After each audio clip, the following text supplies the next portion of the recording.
Hello everyone, and welcome to the combined turn 3 summary that is both the Russian and the German turn of my solo playtest playthrough of the Memoir 44 scenario Payback, which consists of 3 breakthrough boards side by side.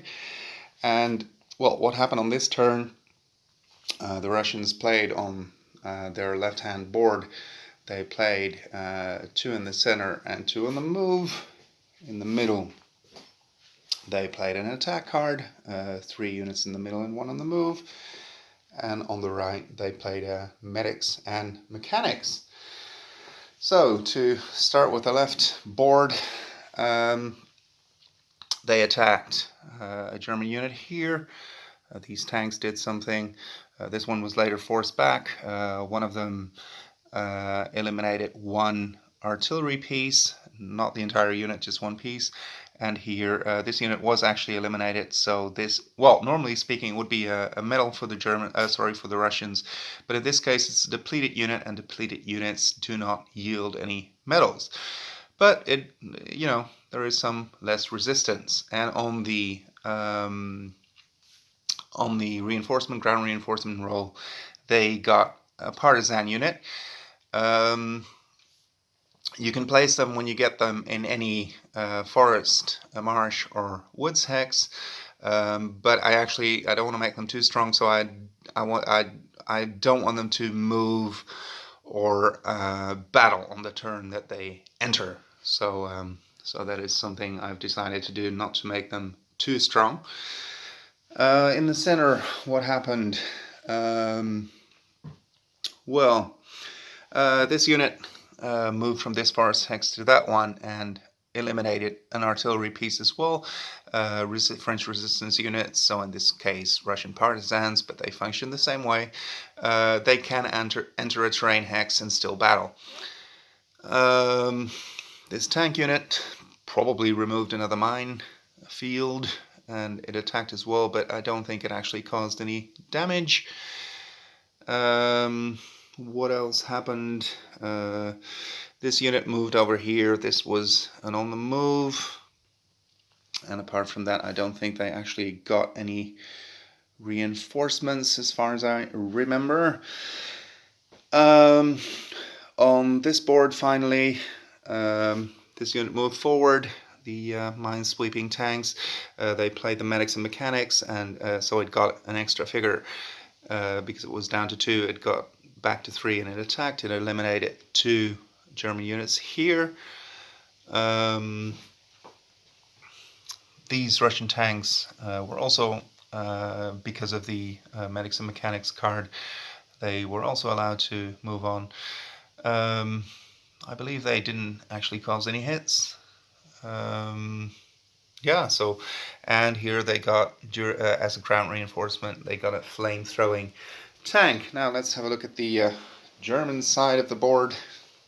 I'll just take you with me on a live tour of the battlefield. The Germans played a counterattack here, which they had beneath the Commissar chip, as I explained in one of my previous videos. The Germans actually use that rule in this scenario. And it reflects Hitler's meddling, Hitler's interference in, the daily business on the battlefield and everything, which wasn't actually very helpful to the Germans. They could have played the counterattack card from their hand, but they had actually already put it there previously. What did they do? So 2 units in the center, 2 on the move. They dismounted or disembarked these tanks, unloaded the tanks from the train, which actually moved itself, and you can offload in an adjacent hex to it, obviously a legal one. So that is something they did. They moved the train and they offloaded the armor and infantry unit that were on there. The artillery unit attacked, and not quite sure if it was very successful. Doesn't seem to be, because I usually turn the units upside down. Well, I think it attacked this unit, and it was... No, that was the tank that fired at this engineer unit and caused 3 hits. I think this one didn't actually cause any hits, but... and the half-track unit moved from here to there. Hopefully it will be there in time to reinforce that unit, but that's probably not going to happen. Yeah, and something I should mention as well, starting on turn 3, at the end of the German turn, you start rolling 2d6s, and if the combined roll is lower than the current turn, then from the next turn onwards, the restrictions as far as voluntarily moving backwards for the Germans are lifted, so then they get some more operational freedom, because of course Hitler was being pressed continuously to allow the Germans some more operational freedom, but in most cases that took too long before he actually did that. But I want to keep replayability as high as possible for this scenario, so I don't want to have a set turn when those restrictions are actually lifted. So in this case, a 4 was rolled. This was actually pretty close to, well, yeah, it wasn't a 2, obviously, but it was a low die roll, but not low enough, so the restrictions are still in place.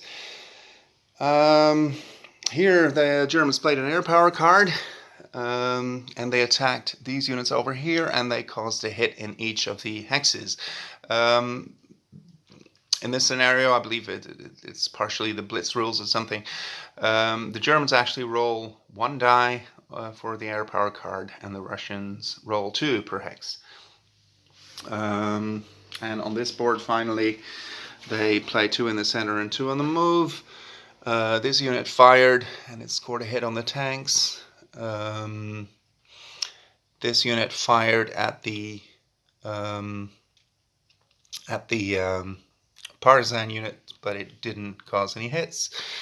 And the Germans got a reinforcement again, a tank unit, regular tank unit, but they can't enter the board because you need a train the Germans need a train to transport those units and get them on the board. So the way you should see it is that they're currently off board somewhere, and they need to be transported further, but maybe the tracks have been destroyed by partisans, or they're being held up by air power or whatsoever.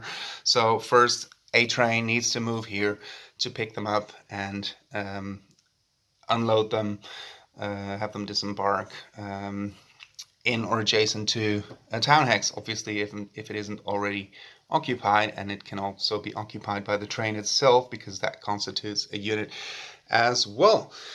So, thank you for watching, and see you after turn 4.